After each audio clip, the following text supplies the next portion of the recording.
Hi, what's up everyone? Welcome back to Sam Gets Schooled after its long hiatus. I'm sure you've all been craving these episodes. I'm back here with our ultimate episode, our last ever episode with our last and final guest, Miss Zoe. How are you doing? Good. Doing well. Yeah. So you've had somewhat like maybe 2 or 3 months to decide on your topic and to research it. I knew 2-3 months ago. Just never got around to it. Right. So you didn't you found it easy to decide. Yes. Yeah. But I think it's not the topic you'd think I would choose, but it is very closely related, so. Right. So it's not so for those who don't know Zoe, she has training in quite a few different subject areas. I would guess it's got to be something history related, but I don't know that for sure. Do you want to tell me what the topic is, and then as per usual, I'll go away and research it, and then you can school me. Okay, it's a chunky topic. Mm-hmm. Today, I would like to talk about the French Revolution, as in the 1789 one. The 1789 one specifically. Yeah, there's a couple uprisings after, but is that the big one that people mean when they talk about the French Revolution? Yeah. Right, and why would you choose that entire time period as a topic? Because I think it's important. I don't know why it's not a more central part of school syllabuses. Is that syllabi? I'm not sure. I was just thinking that. Yeah, I think it's, in my head, and this is just my interpretation, it is the beginning of the modern era, and all of the problems that come up then are ones that we still grapple with now. But at the same time, it's a period where just things go crazy. You have complete political meltdown, and it's very dramatic and interesting. All right, let's delve right into it.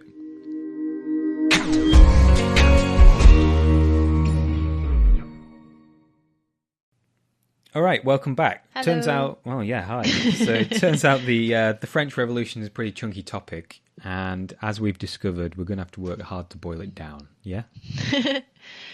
Yeah. Yeah. So why have you made life so difficult for yourself? What makes the French Revolution worth talking about? Well, as I said at the intro just before, it is the start of, as far as I interpret it, it is the start of the modern era. You find this huge explosion of the same issues that we grapple with. Mm-hmm.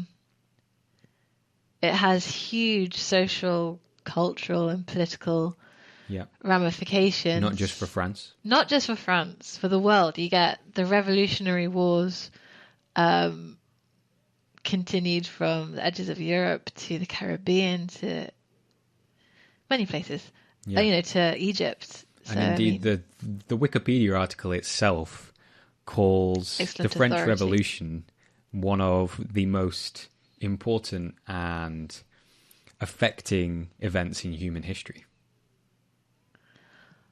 Well, that is a pretty strong word. So you heard it from Wikipedia. So it must well, be yeah, true. I'm just saying that, it's not. It's within the first few paragraphs, and it's probably a very well curated article. So it probably stands to reason that it's widely regarded, even among non-specialists, as being hugely influential. There's I think, bad with names, in the 70s, I think there's a Chinese politician who was asked on his views of the French Revolution, and he said, "Oh, I'll tell you when it's over." Right. There's still this feeling of like we're still reeling from the effects, and as you'll see, the debates that were being debated then are the ones that we still haven't really it's resolved. The first time when people started not necessarily caring about these issues, but caring about them enough and en masse enough for stuff to really start to happen, and as probably we'll hear about, it caused a whole heap of mess, but we still haven't really resolved all of them. Yep. Yeah. All right. So I think probably one of the better ways to approach such a complicated issue is to talk about what it was like before the French Revolution happened and everything that was a product of it, and then maybe at the end we can obviously summarize and talk about how things were different afterwards. Sounds great. Chronological. Yeah, exactly. Sensible. So what was life like for I guess it's going to vastly vary depending on kind of what social class you were a member of. But what was life like pre? Absolutely. Social class, as you say, was really important before the revolution. You had the system that was legally in place was feudalism. So you had the king, you had the people, which included peasants and workers, and the clergy, who are another class of people, and the aristocrats who looked after them. Right, and they were all independent. Independent in what sense?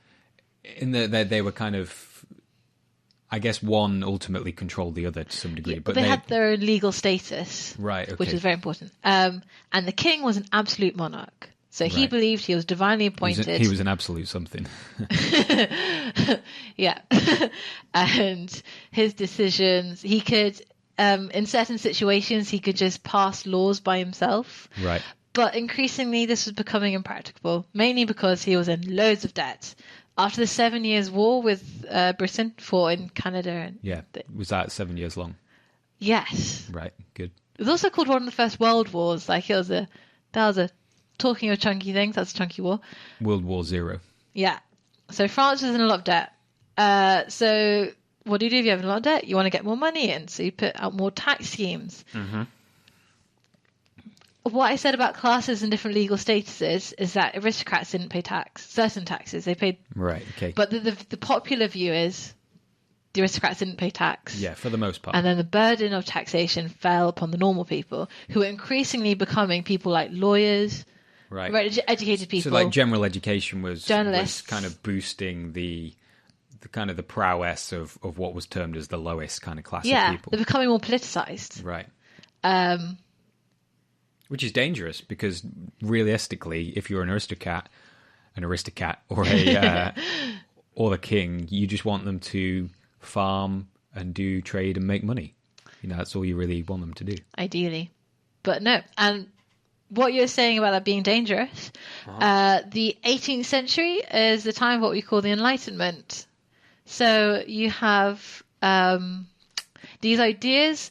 Okay, it's difficult to summarize the Enlightenment, but I say probably the most important idea that was being thrown out there by writers, particularly like Voltaire and Rousseau, is to put reason above tradition, above other things. Right. So people are becoming more and more like logical and believing in that there are kind of courses of action which should be taken because they're well thought out and kind of reasoned rather than just them being the way something is done.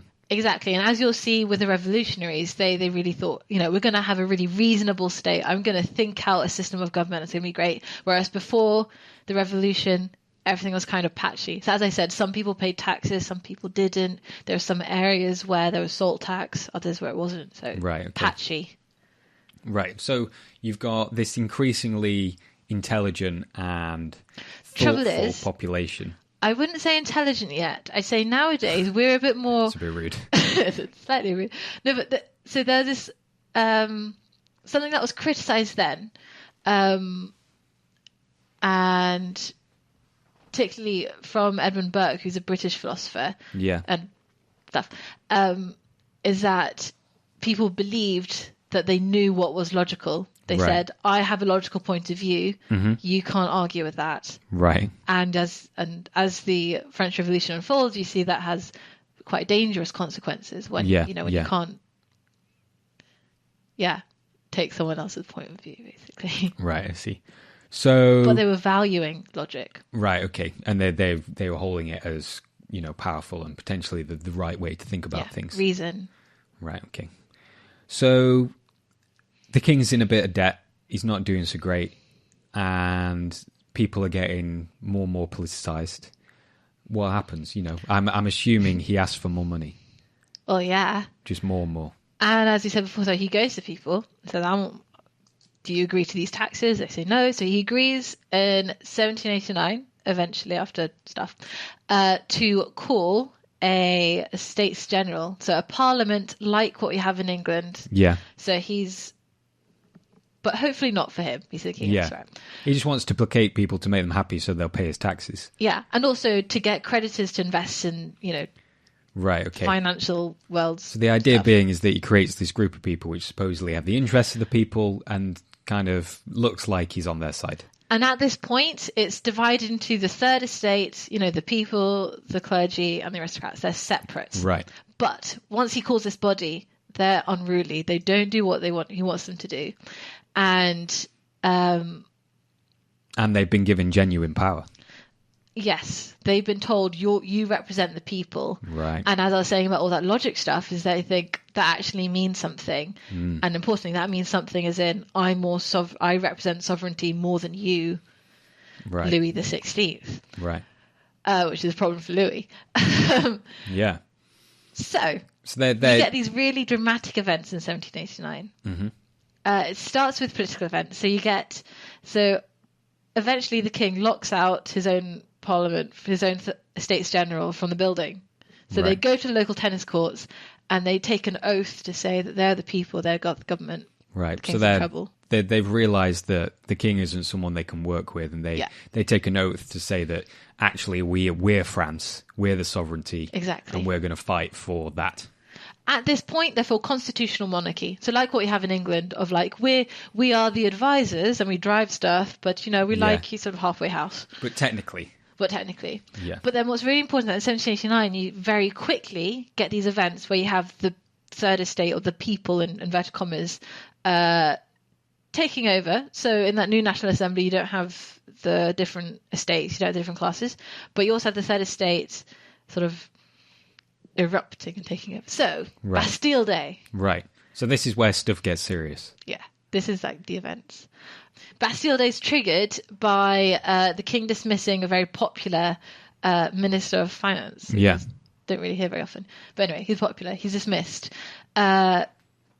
People rise up in Paris, and what's really throughout this period, there's this pervasive feeling of fear, there's fear of conspiracy, that at any moment the army's going to swoop in and wipe you out. So the thing about Bastille is that a crowd of people went to the Bastille fortress because they thought it was full of ammunition. Right, but it wasn't. It might have been. Right, a bit. Either way, it wasn't like this was all kind of going on underground. It was very clear that the king wasn't a fan of what was going on, and everyone was just kind of bricking it because they thought the king's just going to kill us all. Yes. Yeah. Yeah, because the people were doing things that, But it's also, something that you see in 1789, which will come up later, is the incredible violence of these crowds. So they beheaded the governor of the Bastille was pulled apart by the crowd. He was beheaded by a butcher with his knife, and his head was waved around on a pike. Right. So that's something important to imagine, is that when we're talking about these things, we're not talking about the kind of political movements that you'd see today. I mean, they're politically motivated, but they're incredibly violent. Politically motivated, also hungry, also economically motivated. Right. So, people are in a bad place in general. So they need change. Yes. Right.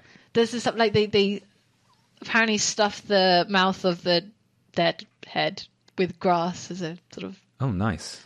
A sort of, like, food thing. Anyways. So pretty gross. Right. So now they're weaponized. Oh, yes. So they're weaponized, as I say. There's ammunition there. Yeah. A National Guard is created, which is their own volunteers, army. And they're given weapons that are around, and they're there to protect the new order, which is the National Assembly. Wow, it's a bit Star Wars. See many cultural ripples throughout history. Yeah. All starts there. But at the same time, you have the people who really believe they're creating a new government. They legally abolish feudalism, so no one has a master anymore in the same way. You have the Declaration of Rights and Citizens, which is a foundation document of human rights, the whole idea of human rights. Yeah. And civil rights for Jewish people and black people. Right. And it happens a bit later on, because of money and things, but in 1794 you have the abolishment of slavery. So these kind of progressive ideas, but very quickly. So as we'd interpret it as progressive ideas. And the aristocrats are kind of caught in the middle here, because they've, like you said, it's been abolished, the idea that you can own people and own privately owned land and stuff. So they were kicking off, because what we're mainly talking about are events in France here. But as these kind of the effects of these spread out through the rest of France, people are starting to take notice and are realizing they can have a better life by not serving these people. Yes, and very quickly. So already in August, you have the Compère, so you have peasants taking over from the land. So it's not just Paris. Yeah. It's not just the centre of government where all this change is happening. It's being felt elsewhere. Yeah. So surely there's got to have been people in France other than the king and the aristocrats who weren't getting on board with this whole movement. Yes, very much so. A lot of aristocrats flee the country. They're called emigres. Including the king's brother, in order to drum up support from abroad. And actually... so they've lost control of France, and they kind of need to draw in extra support elsewhere. Exactly. They don't have control of their own armies. Right. And you have Austria declaring Marie Antoinette, king's wife, well, the queen. Right. Her brother, anyway, she's Austrian. They're the first country that France ends up going to war with in 1791. During this period, because the king is sort of taken hostage. He's brought back to Paris from Versailles. Yeah. And they say, you've got to let the king go or you'll be in trouble. Who says that? Leopold of Austria. Right, okay, because they're a fan of the king. Yeah. Right. Okay. And of monarchy in general. They're like, what the hell are these people doing? I don't want my people doing that. Right, okay. So they're saying, right, let go. Quash this. Yeah, great. But then France ends up in war. And... because they refuse. Because they're like, no, the king's one of us. But...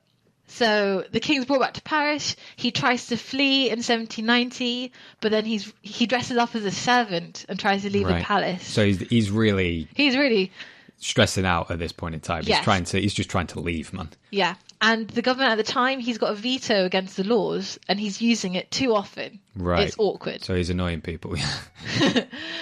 So it's very obvious he's not on board, even though they tried to make a constitutional monarchy. But then in 1792, his palace is invaded. He's taken prisoner, and then he's put on trial and executed. Yeah. Guillotine. Guillotine. Very reasonable way to kill people. Yeah. So it's of the new world, quite humane. Yeah. Yeah.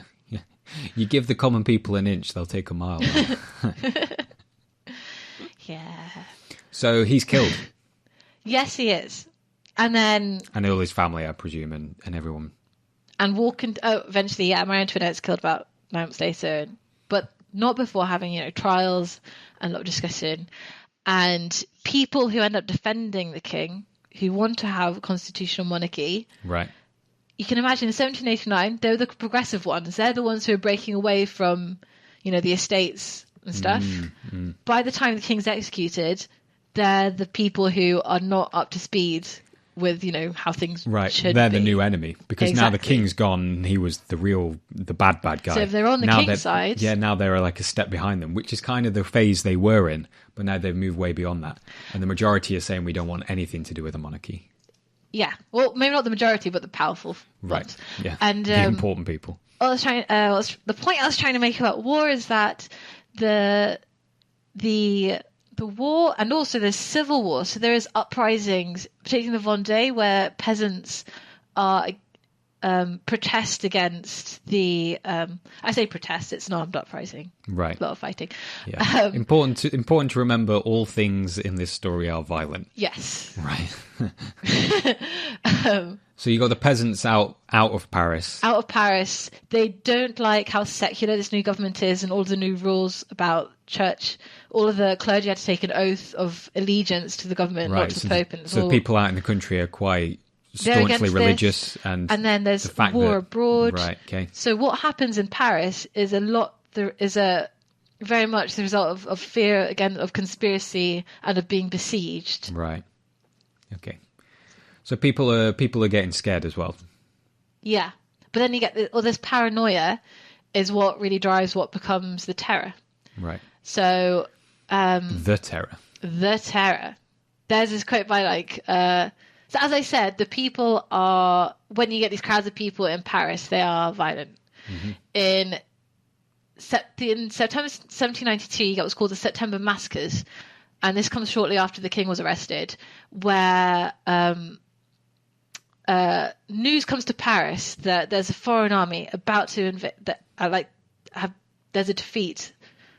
I can't remember the defeat. I don't know. There's an army coming to Paris. People freak out, and they end up going to the prisons and killing all the prisoners, because that's where the traitors are. Right. So you get what's called the September Massacres. Right. So you kill everyone in the prisons. I don't know what to avoid.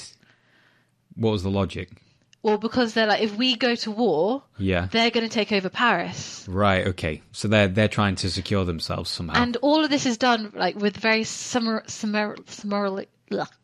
justice. So they have like really mini courts. They're mini courts where they're like, you look guilty, I'm going to kill you. Right. Okay. So they're sort of trying to uphold a sort of but they're kind of backpedaling law, a lot because on what they were doing earlier, because they're worried. Basically, there's a lot of bloodshed, and you get people. There's this famous quotation by Danton, who's one of the revolutionaries, where he says, "We have to be terrible, so the people.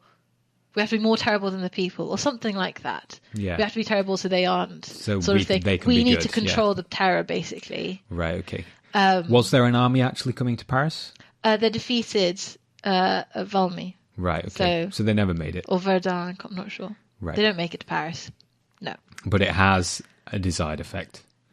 Well, not desired. Or has a it drives things forwards. That's when the king's put on trial. And so what's the aim at the moment? Is it just for this new, what are they called, the people in power now? Is their aim just to maintain power now and to quash these people who want the kind of middle ground option? There's a lot of debate, and this is the interesting thing about what is the point of revolution. Goal. What exactly? Where does it stop? What do we do? Right. And they actually have debates and like write things like the revolution should end now. Right. And then someone goes like, Call it no, off. you're counter-revolutionary. I hate you. Yeah. Yeah, exactly. So no one really knows, and people keep throwing out these ideas. And the interesting thing is that the language that they used then is what we still use now. So when we talk about left wing and right wing, right wing were the people originally who supported the king. They sat on they had this sort of horseshoe shaped seating, and those who supported the king sat on the right, and those who were revolution sat on the left. So right. And what I was saying about the same debates we still have now, it's not exactly. We even kind of use the same system. We use the same language. Yeah. And same sort of connotations. Right. So this panic, which kind of set in and continued to stir the pot, was part of the terror, or that was the terror? It's the beginning of the terror. The terror is a state controlled. So as much as there was state controlled terror, a state. Right. So you have a committee of public safety, who are a group of 12 revolutionaries who are in charge of things. So, as I said, with all that fear of conspiracy, the legislative body is too large a body. Yeah. To keep track of. There could be. So they're worried that even though they've made it, they're going to get overthrown again. Exactly. Something's going to right. But you get constant denunciations, and the terror is partly that civil war. So the actual individuals France, in power are constantly changing. Yes. Right. So there's no consistency or calm or kind of anyone who's in any kind of powerful. So I imagine living in France at this point in time is not a great time to be.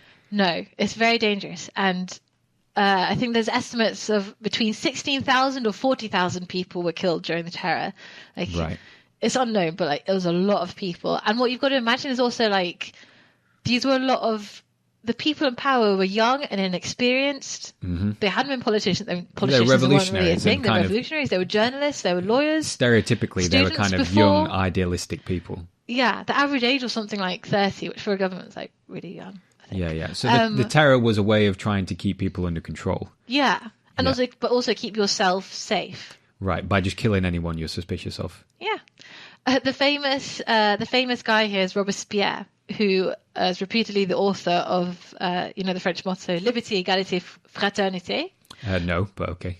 It's like the French thing. Yeah.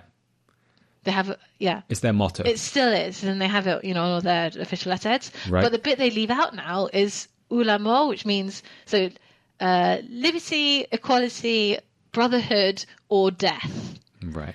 So, there's that. I think they should have kept that in. That's way cooler. Yeah, even 2016. Yeah. Oh dear. Yeah. What I haven't really talked about yet, what I wanted to, was also the cultural things that were going along with this. So as I said earlier, you had this love of reason and wanting to be logical. Yeah. So this is when you get the metric system adopted. A glorious addition to science and the world in general. And I'm trying to say, they completely changed the way that the country is split up and governed, and they also changed the calendar because 1789 it's based on a Christian calendar. Yeah. They were like, no, we're reasonable, we are secular. So 1792 was year one. They're like, Right. we're starting again. This is year one. Does that still exist? Is there like a French calendar? No, they stopped it in like 1815, I think. So it did last quite Pretty well. decent amount of time. And also they changed the months. Right. To things like Germinal and Vendémiaire. So it's like windy month, hot month. Right. So just rainy like kind of month, like named after how nature. they're supposed to be. Kind of Yeah. just descriptions. Yeah. Another cultural aspect of, this love of reason stuff is, as I mentioned before about secular nature of the government, they also tried to promote something called the cult of the supreme being. Right. I think I've heard of that before. So there's like big festivals of reason, and I don't know too much about it, but it sounds quite fun. Festivals of the supreme, is that just kind of like God or a supreme being? Yeah, it's sort of a bit more open. Right. I think it's sort open of, to your interpretation. These people, they grew up Catholic and stuff. You can't just switch that off. So they're sort of like, Yeah. something. But they're saying God or whoever, the big man in charge, whoever that is, has some kind of system and is probably going to be a reasonable one. Yeah. Yeah. So Pretty they're trying supreme. to emulate that and dig in. So is that kind of the end of most major goings on? From that point on, did things start to settle down? You've got, this main group of power. They're using a lot of terror to keep people. That doesn't sound like a happy ending yet. Oh, yeah, not quite happy. I'll stop. So Thermidor 1794. It's called Thermidor as the name of the month, and that As in lobster. As in lobster, like hot lobster, hot month. Is it actually? Yeah, I think, I don't know. It's related. Okay, good. That's when Robespierre, that guy, fell, and then after that, the terror slowed down. They stopped killing everyone so much. So it kind of petered out. It peaked and petered out. Right. So in that year, they had passed laws that meant that you didn't really have to go to trial. And then lots more people got killed, and then So they were just as bad in the King as in the end. Probably, yeah, pretty horrid. But all in the name of, revolution and... Yeah, and hopefully power was somewhat more distributed after this process rather than being held by a single person. And they'd kind of started to introduce some kind of civil rights and kind of... Not quite yet. You find after such a period of upheaval and mess, you get 5 years of what's called the Directory. So they're pretty... I don't know, they're quite strong, but not. But then you get in 1799 Napoleon. Right. So this is a sort of 5 years is kind of a long time for a power vacuum, but it's sort of a weaker government, and they're just busy fighting a war. Just That's trying to when get it's a things great going time. again. Yeah, that's a great time for a military leader to establish themselves. Yeah, the thing yeah. that throughout the revolution, you never really had a system of a leader or someone in charge. Mm-hmm. With Robespierre, he had a lot of support in the Parisian clubs and the Paris Commune. It's more that he was Just kind of popular. charismatic. He was popular. He was, writing. Yeah, but he wasn't actually technically in power.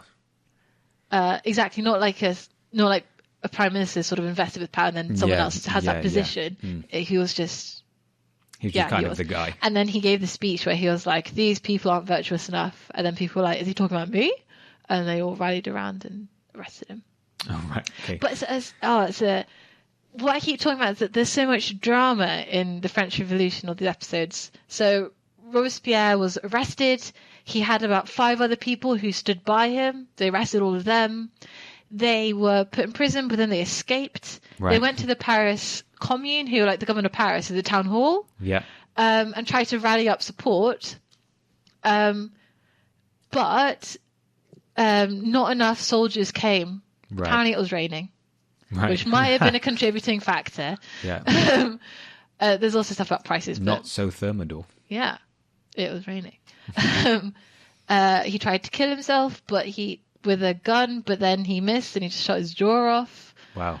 His brother jumped out a window. That takes some doing. This theory, someone else tried to shoot him, but his brother jumped out of a window to try to kill himself. He didn't succeed. No, in the end they were all guillotined. Oh, right. And one of them, I think Claude Dubois, was in a wheelchair and he just threw himself down the stairs. Just nothing's, I know simple it's horrible, like they're arrested, but then executed. It's then they escaped. Then everyone's they so tried to do this. damn passionate. Yeah, They want to die by their own also, hand, and you got to imagine, they're not sleeping. They're just these really ideologically driven. Yeah. So let's finish on a high with Napoleon. So after about 5 years, he sees an opportunity. He controls the military.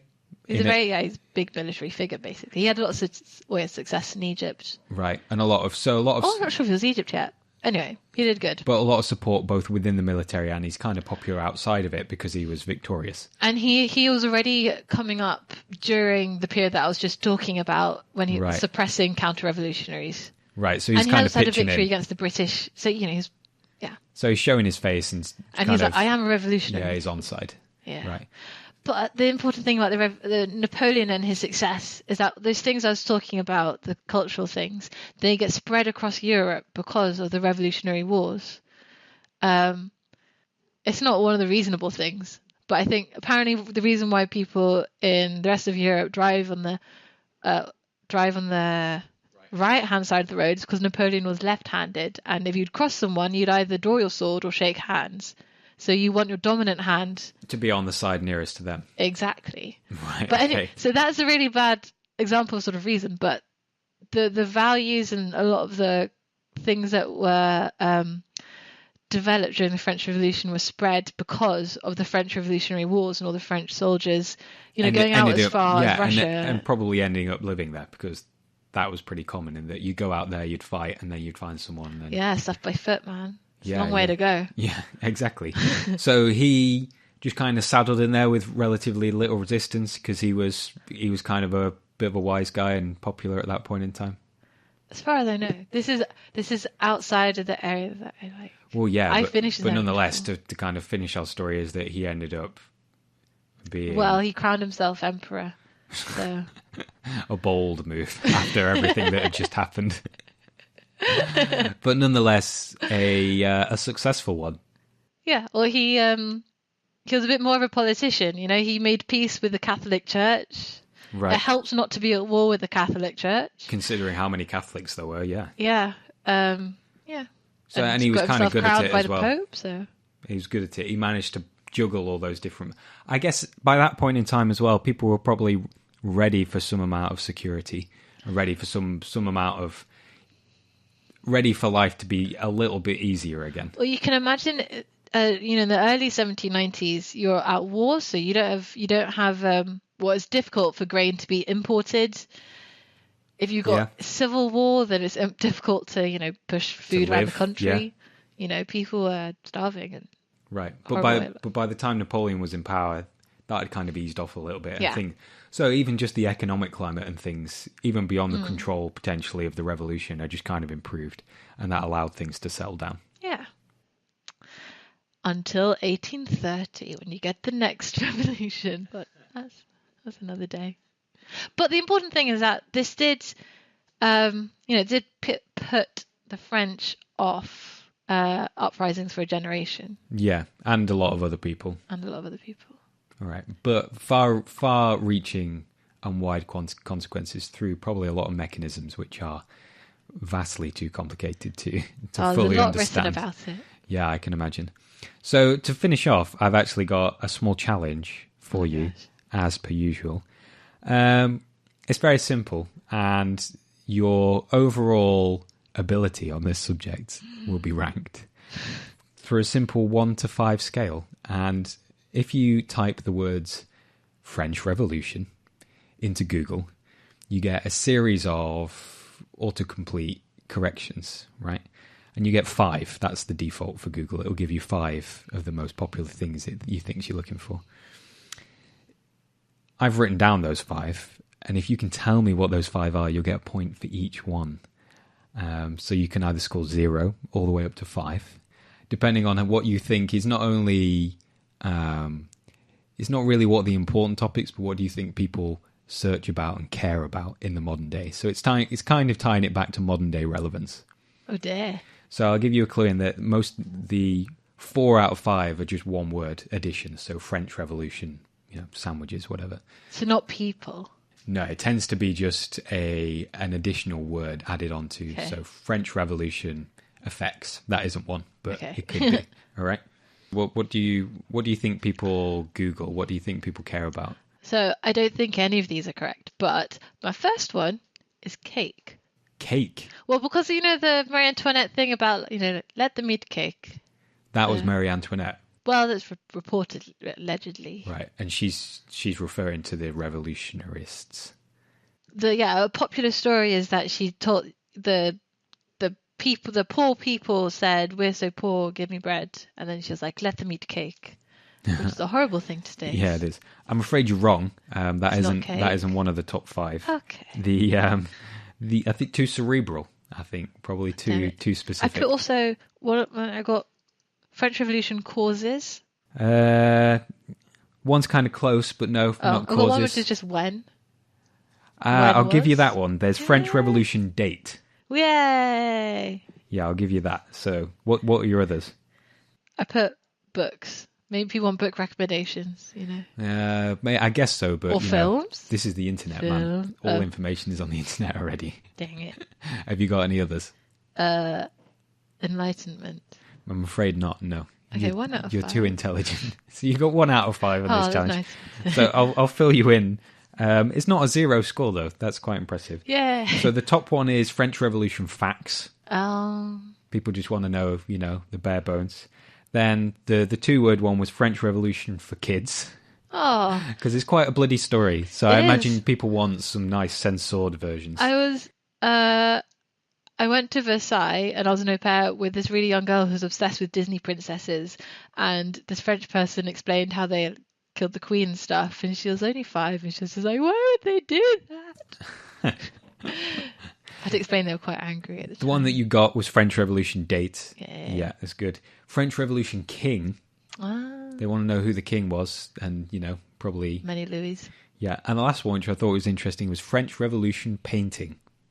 That is interesting. So maybe people have seen the images before and they're trying to, look it up because people are captivated by pictures. There's lots of famous paintings from it, particularly Jacques-Louis David. So what I said about the tennis court oath, he painted a epic large painting with all the players taking their oath. A reimagining, I'm sure.